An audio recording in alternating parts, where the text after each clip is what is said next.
कभी सोचा है कि मृत्यु के बाद आखिर होता क्या है? गरुड़ पुराण हमें एक ऐसे ही सफर पर ले जाता है। ये कोई आम सफर नहीं, बल्कि कर्मों के हिसाब की एक बहुत ही रहस्यमयी यात्रा है। तो चलिए इस यात्रा को शुरू से समझते हैं। देखिए, मृत्यु के ठीक बाद पहले 13 दिन आत्मा अपने परिवार के बीच ही रहती है। कह सकते हैं कि ये एक तरह की अनकही विदाई होती है। लेकिन 13वीं के बाद वो साथ छूट जाता है और यहीं से शुरू होती है असली यात्रा, यमलोक की ओर, उस जगह की ओर जहां हर कर्म का हिसाब होता है। अब सवाल ये है कि इसे आत्मा की सबसे बड़ी, सबसे कठिन परीक्षा क्यों कहा गया है?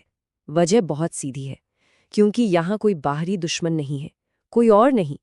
आत्मा का सामना होता है खुद अपने ही किए हुए कर्मों से। तो 13वें दिन आत्मा से मिलने के लिए दूत आते हैं, पर वो कौन होंगे? क्या वो दिव्य देवदूत होंगे या फिर भयानक यमदूत? इस सवाल का जवाब, इसका फैसला पूरी तरह से आत्मा के जीवन भर के कर्मों पर ही निर्भर करता है। और यहीं पर कर्मों का असर एकदम साफ दिखाई देता है। जिन्होंने अच्छे कर्म किए हैं उन्हें सम्मान के साथ ले जाने के लिए देवदूत आते हैं, लेकिन जिन्होंने पाप किए हैं उनके लिए आते हैं भयानक यमदूत, जो उन्हें डराते हुए, घसीटते हुए ले जाते हैं। गरुड़ पुराण में यमदूतों का जो वर्णन मिलता है वो सच में बहुत भयावह है। सोचिए, उनका शरीर काले धुएं जैसा, आंखें आग की तरह दहकती हुई लाल, और हाथों में एक दंड और एक फंदा जिससे आत्मा को बांधा जाता है। इन यमदूतों को देखते ही पापी आत्मा कांप उठती है। वो भागने की हर मुमकिन कोशिश करती है, लेकिन कर्मों का बंधन वो इतना मजबूत होता है कि आत्मा कहीं जा ही नहीं सकती।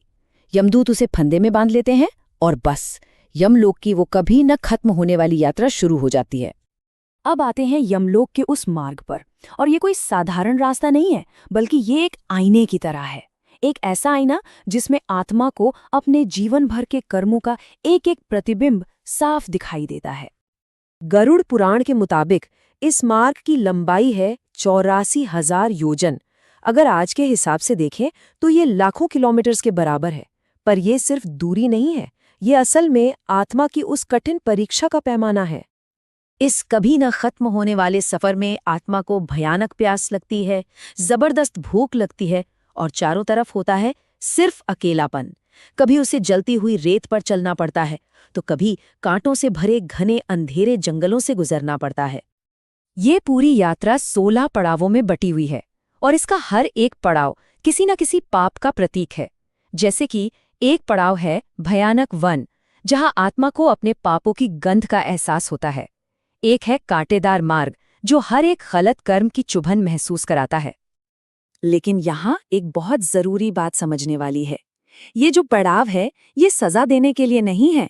नहीं, ये असल में वो जगहें हैं जहां आत्मा को अपने ही कर्मों की गूंज, उसकी प्रतिध्वनि सुनाई देती है, और शायद यहीं उसे पहली बार ये समझ आता है कि हर क्रिया की एक प्रतिक्रिया जरूर होती है।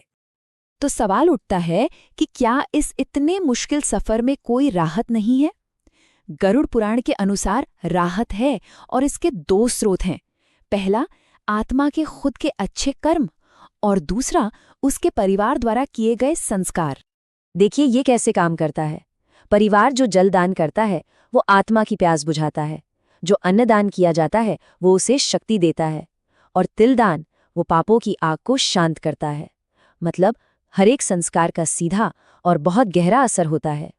और शायद इसीलिए गरुड़ पुराण में कहा गया है, श्राद्धम तु यह करोति श्रद्धया स पुत्रो भवति धर्मात्मा।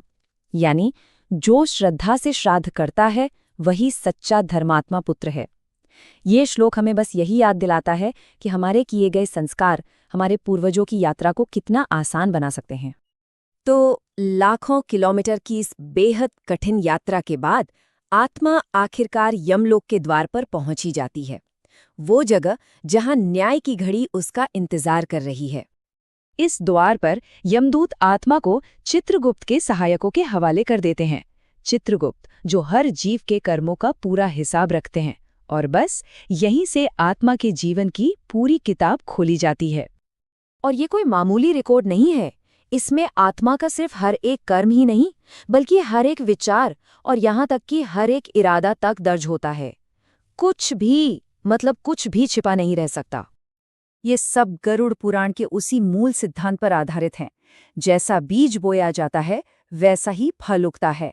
जिसने सच्चाई का बीज बोया वो प्रकाश पाएगा, और जिसने अधर्म का बीज बोया वो अंधकार में गिरेगा। पूरी यात्रा का सार बस यही है। तो गरुड़ पुराण का सबसे बड़ा संदेश क्या है?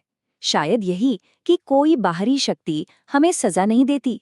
हमारे अपने कर्म वही हमारे भविष्य का रास्ता बनाते हैं, न सिर्फ इस जीवन में बल्कि मृत्यु के बाद भी। तो अब आत्मा न्याय के दरवाजे पर खड़ी है। उसके कर्मों का पूरा लेखा जोखा भी तैयार है। लेकिन अब आगे क्या होगा? यमराज के सामने उसका न्याय आखिर होगा कैसे? इस सवाल का जवाब जानेंगे हम अपनी अगली पड़ताल में।